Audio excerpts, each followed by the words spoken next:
और ये अभी 16 इंच में चल रही है। जी जी। आप खुद कस्टमर क्या बोल रहा है कि 10 इंच के मोटर पे 150 रुपये प्लस कर सकते हैं। किस लोकेशन पे अभी हमें सर? अभी हम लोग फरुखाबाद और कनौज के बीच बॉर्डर पे हैं। कितना दिन से मशीन चला रहे हैं? ढाई महीने से। मशीन में कोई दिक्कत परेशानी? आटा क्वालिटी बढ़िया है?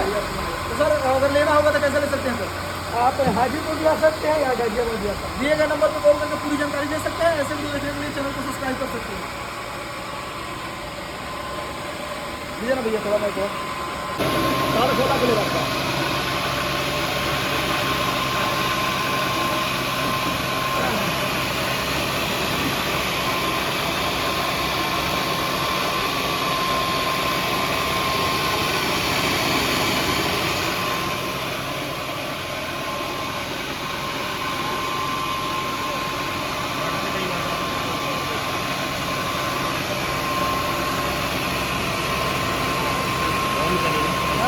और निकलिए